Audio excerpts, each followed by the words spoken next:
Ya estamos de regreso aquí en Ángulos platicando acerca de Fecha de Caducidad, esta película que este fin de semana llega a las salas comerciales y que hay que ir a ver porque van a encontrar a nuestros invitados, pero también a una Ana Ofelia Murguía en un papel excepcional, haciendo de la mamá de un desaparecido y platicábamos, Jorge, en la pausa que ella visibiliza el drama que luego no se suele abordar también, que es justamente el de las familias que no saben ni qué pasa con sus hijos, con sus primos, con sus integrantes que desaparecen. Tristemente yo conozco al menos uno o dos casos de gente que está con ese nudo en la garganta, digámoslo así, en el cual ya no supieron qué pasó con su hermano, con su hijo, ¿no? Y gente de Sonora y de Sinaloa. Y ese dato, ese caso, porque yo conozco a las familias, tratan de mantenerse en el lado como si todo fuera normal y llevara bien. O sea, sí, por supuesto que lo han buscado y no lo han encontrado, pero su vida pues tienen que seguirla y entonces están con ese nudo en la garganta porque evidentemente es algo que no han podido tragar, ¿no? Algo que no han podido sacar o tragar. Y la película, Fecha de Caducidad, tiene ese elemento muy claramente tratado en el cual vemos a la mamá de una de estas personas que ha desaparecido, ¿no? Cómo pues tiene esta reacción ante ese suceso y a la hora de no encontrarlo en la morgue, pues tiene toda una cosa muy diferente ahí en su cabeza que empieza a trastornar su realidad también. Eso creo que es un producto, eso es algo que está sucediendo en estas familias que te digo, en el caso real, no de la ficción. Veo como que están queriendo tapar el sol con un dedo de algo muy, muy, muy grave y profundo. Pero porque no se sabe cómo abordar este tipo de asuntos Pero cuando sobre todo suceden, porque ¿no? no quieren tampoco enfrentar el dolor de saber qué sucedió también ya con su familiar y ahondar en pedir y juntarse con toda esta gente que de algún modo también pide por esos desaparecidos, que sí hay muchos. Y yo veo como claramente también la sociedad misma se mantiene como al margen de ese problema y hasta el momento en el que entra la sangre a sus hogares, reaccionan y hacen marchas, gente que puede organizar una marcha, ¿no? Entonces a eso voy. Creo yo que no deberíamos de esperar a que la sangre entre a nuestros hogares, ¿no?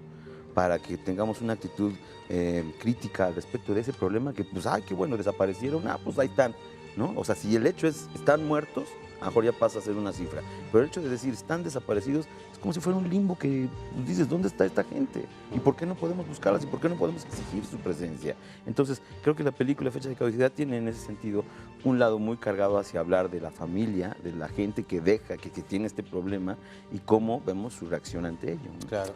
Ahora, lo que hace Kenia muy atinadamente es que no aborda este tema de manera social, como crítica social.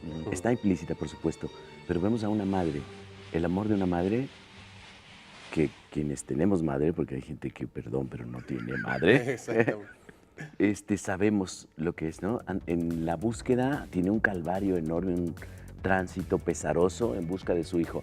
Y todo lo que va desatando esta angustia en esta mujer en las calles de Guadalajara en busca de su hijo. Claro. Eso es lo importante.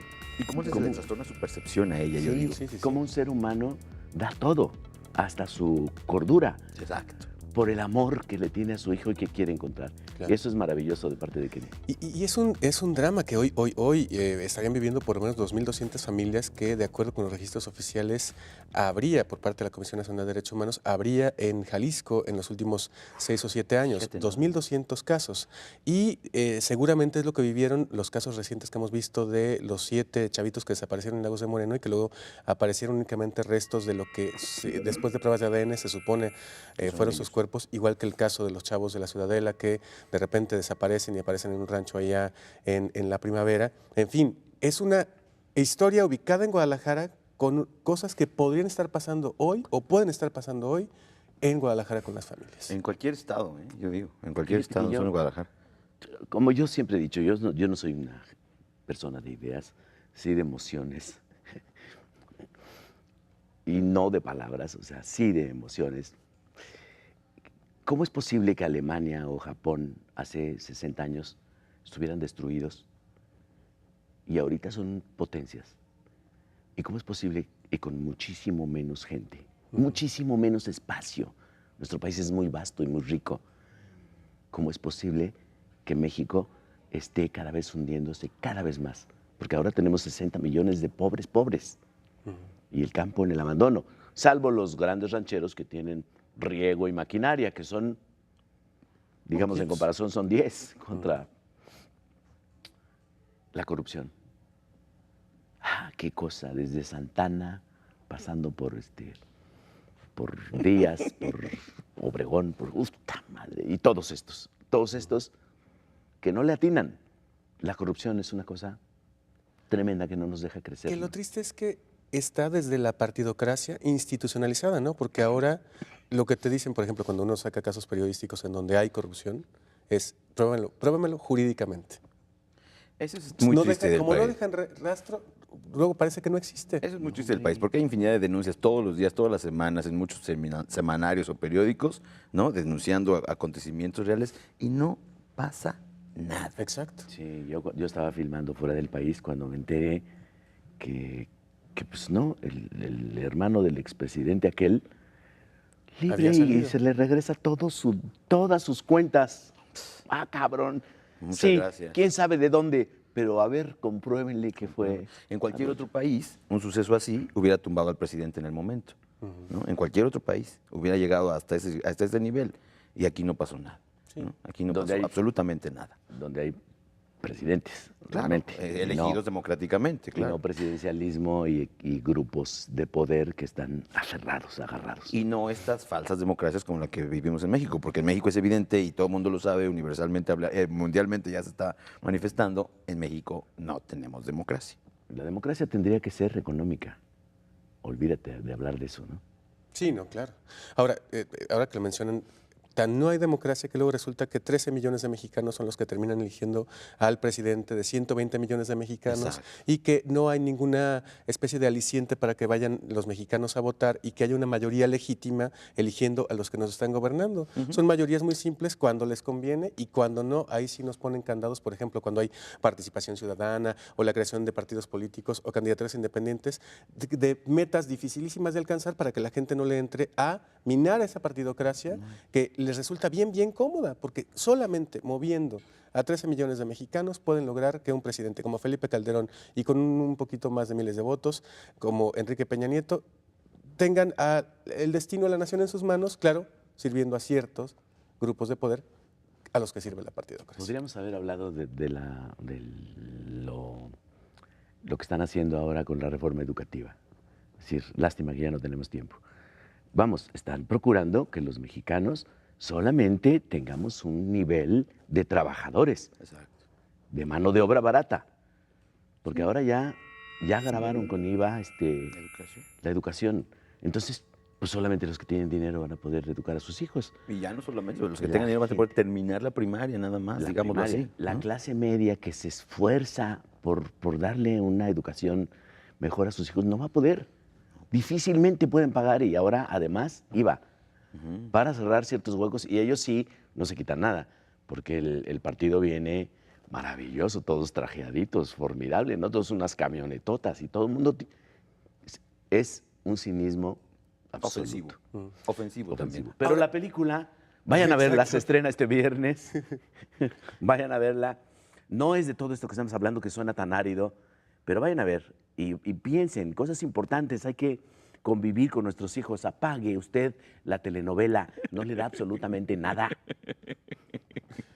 Y vaya a ver fecha de Y caducidad. vayan al cine. Vaya a ver cine Y vayan mexicano. al cine. Vayan a ver esta y otras películas, ¿no? Porque hay que decir que también hay que ser parejos y muchísimas. que hay que apoyar. Cada vez se está haciendo cine de muy buena calidad. Tú andas recién saliendo de un proyecto en México. ¿Tú también? Cuéntanos rápidamente. Yo terminamos, estamos allí. Ah, era la misma. la Jorge misma tenía, historia. una otra, participación menor. Jorge tenía otra cosa y tiene una participación pequeña. Yo tengo una participación más o menos regular con Luis Estrada. La siguiente película que se llama, hasta ahorita se llama La Verdad Sospechosa. Una sorpresa, igual. Hay muchos planes de trabajo. Lo mismo Jorge que yo tenemos siempre posibilidades de trabajar. Muy mal pagados, porque yo siempre digo, bueno, ¿y el dinero quién se lo queda? Porque yo me jodo el lomo y mira mi garganta y no tengo absolutamente Sí, nada. es lo que te iba a decir. Afortunadamente ahí te vemos y además con caracterizaciones tan fuertes como la de aquel pederasta, ¿te acuerdas que hiciste con el ecuatoriano, ¿cómo se llamaba? Lucifer. Y ahora con esta... Crónicas, exactamente. Y luego te vemos con esta caracterización de Kenia y en fin una serie de personajes siempre importantes. Estás muy presente en el imaginario del cine nacional Y uno dice, no, pues este ya tiene departamento en Polanco. Si supieran además lo que tengo que pagar de impuestos, dices, no me negaría a pagar, pagaría con mucho gusto si veo realmente El reflejo, ¿no? en dónde carajo está el dinero de todo el pueblo. Ujú. Eso falta aquí también en México, una cultura del contribuyente. Eso falta claramente. El contribuyente se podría organizar para fiscalizar bien la hacienda. El contribuyente, Sí. pero no está pasando eso. No hay cultura tal. Al gobierno no le interesa que el contribuyente se active. Sí, no, claro. Nada. No, y aparte también, bueno, la falacia del crecimiento de la base de contribuyentes, ¿verdad? Al final de cuentas siempre somos los mismos los que terminamos pagando y nos crecen el ISR al 30 y tantos por ciento, Y ahora etcétera, espérate etcétera, que ¿no? todo el norte, de aquí de Jalisco para arriba, va a tener que pagar como todos los demás. El 16% de IVA. Y a lo mejor le suben al 10 y tantos, ¿eh?